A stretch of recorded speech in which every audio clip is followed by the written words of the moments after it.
4월 7일 코로나 바이러스 감염증 19 국내 발생 현황을 말씀드리겠습니다.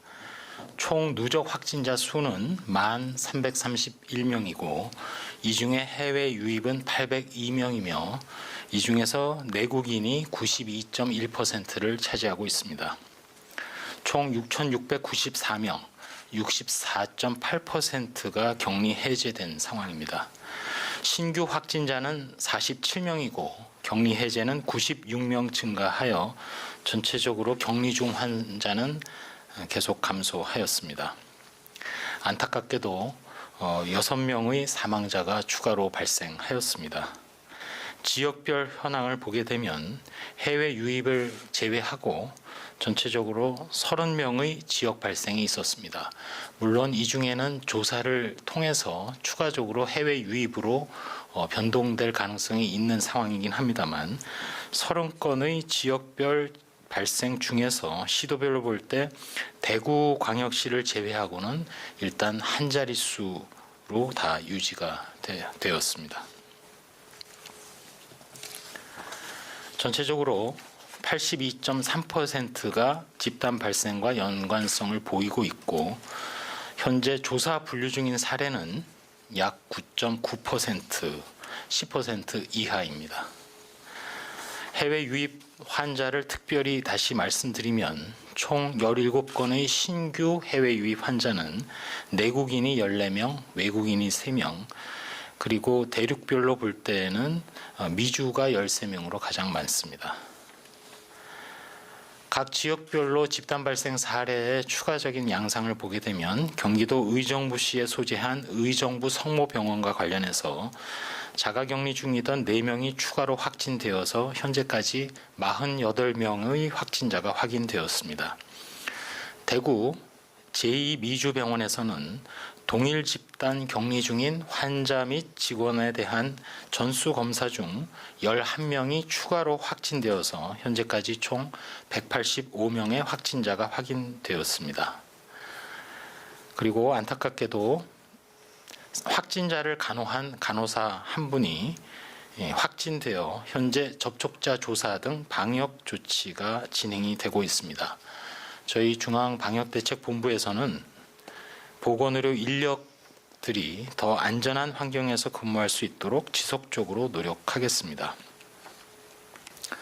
질병관리본부 국립보건연구원에서는 코로나19에 대한 항체 검사 등의 혈청학적 연구를 지금 계획하고 있고 향후 항체의 방어 능력이나 전체적인 발생 양상 등을 분석하는 데 활용할 예정으로 있습니다. 동시에 바이러스 유사체의 백신 후보 물질을 제작하는 등 코로나19 백신 개발을 위한 연구도 계속하고 있습니다.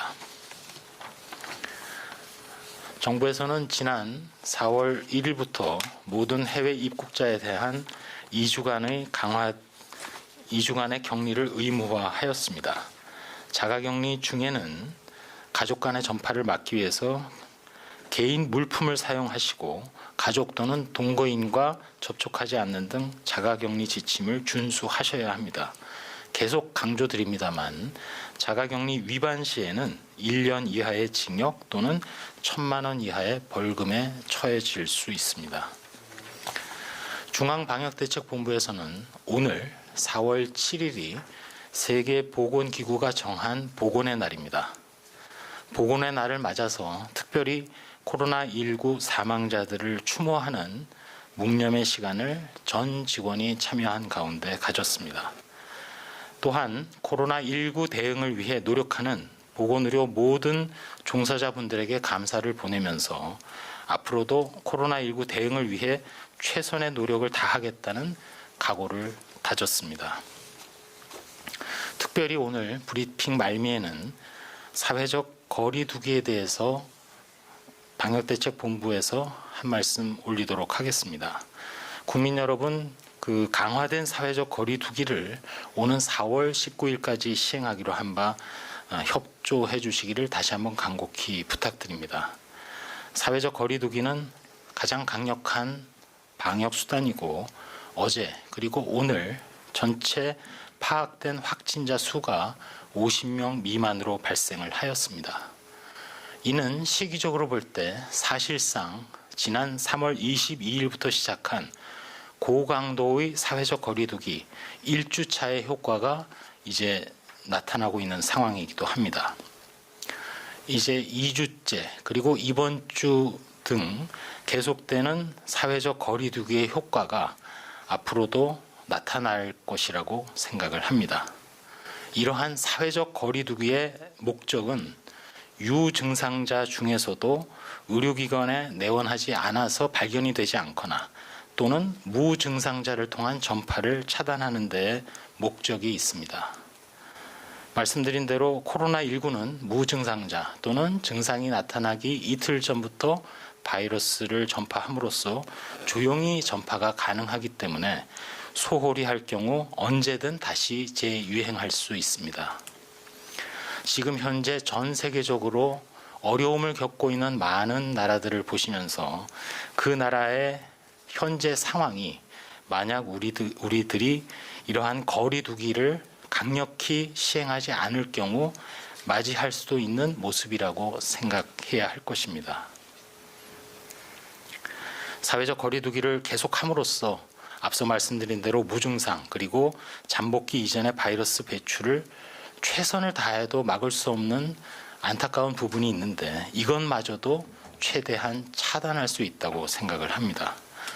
앞으로도 강력한 사회적 거리두기에 동참함으로써 평균적으로 3주 이상 시행할 경우 거의 발생의 95% 이상을 줄일 수 있다는 전문가들의 추정도 있기 때문에 앞서 말씀드린 대로 이러한 효과가 강력한 사회적 거리두기 4주차에 나타날 것을 믿으면서 제대로 실천하는 데 최선을 다해 주시기 바랍니다. 우리나라는 이러한 사회적 거리두기를 포함한 생활 방역을 사실상 과거부터 실천을 해온 셈입니다. 국민 여러분들이 개개인이 손 씻기와 기침 예절을 실천해 주셨고 또 병원 방문하는 문화도 개선에 참여해 주셨습니다.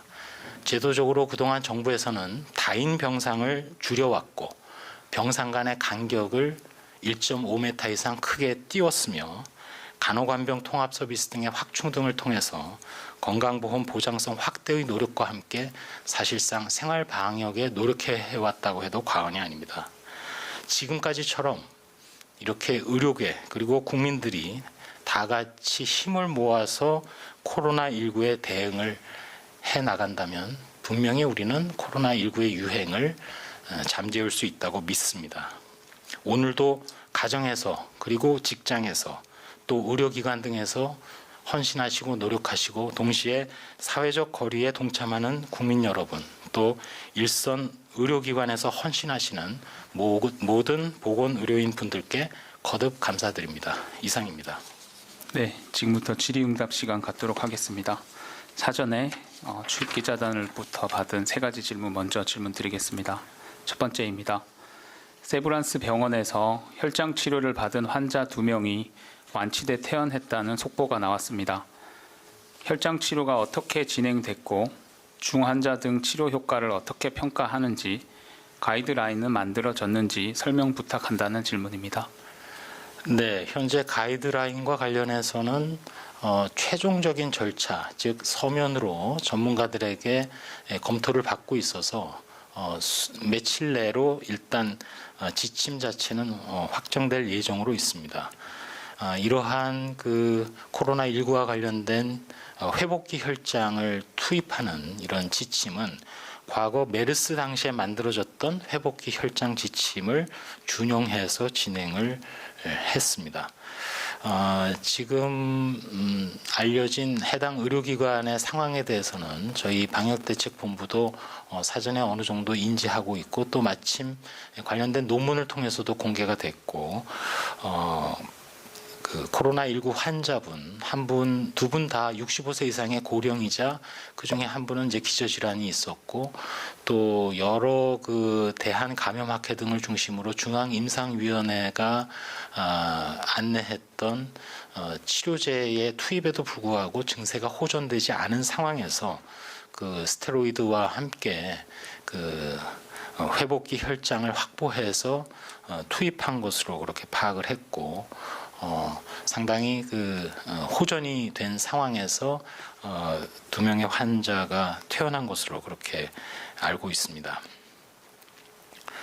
다만 이러한 치료 효과에 대해서 물론 논문을 통해서 이미 밝혀졌습니다만 임상에서 관련 사례들에 대해서 중앙임상위원회를 통해서 좀 더 많은 전문가들이 검토하고 다시 한번 의견을 교환할 필요가 있다고 생각을 하고 그러한 분석이나 검토를 통해서 지금 현재 의료계 그리고 관련된 코로나19와 관련된 학계 등에서 연구하고 개발하고 있는 갖가지 방법에 대해서 이러한 것들이 확실한 치료제나 백신이 아직까지는 없는 상태에서 특별히 중증 환자의 치명률 등을 낮추는 데 상당히 중요하기 때문에 방역대책본부에서는 그러한 검토 후에 회복기 혈장의 확보 또 투입과 관련된 여러 가지 체계가 가동될 수 있도록 신속하게 준비를 할 것입니다.